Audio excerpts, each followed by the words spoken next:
เอาเนาะเกิดมาเรื่อยๆ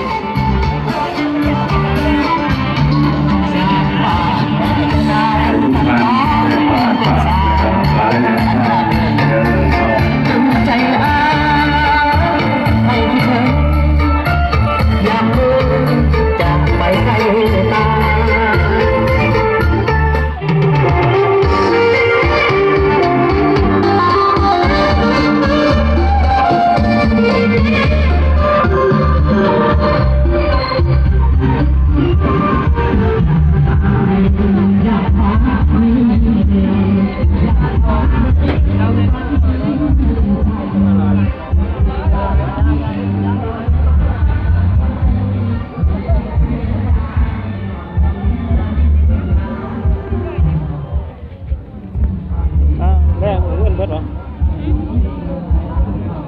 พิธีงานแห่ศพอาจารย์กีดาวเพชรเด้อนี่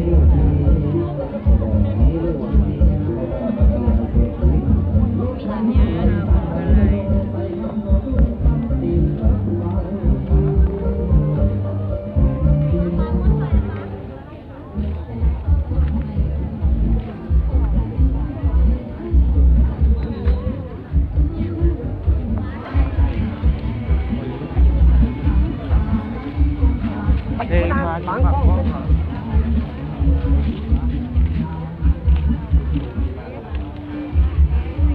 ร้องแจ๊กมันไผ่โบจือเลยร้องไปแล้วเด้อ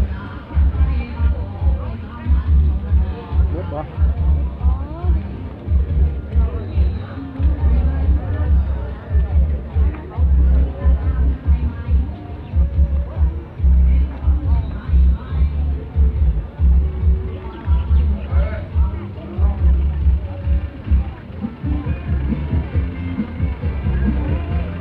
มาแล้วเด้อศพอาจารย์กีดีแล้วเลยดีไหมไปดีเด้ออาจารย์กีเด้อ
เอาน้องไทยรักษาระยะห่างเด้อ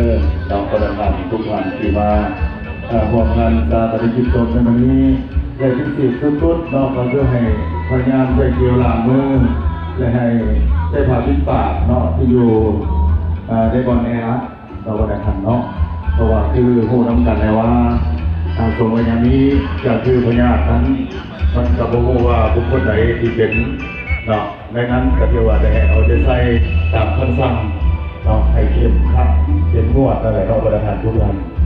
อันนี้ก็ดีให้เกี่ยวล้างมือเรื่อยๆใส่เรื่อยๆประทานเนาะเพราะว่าพวกเขามี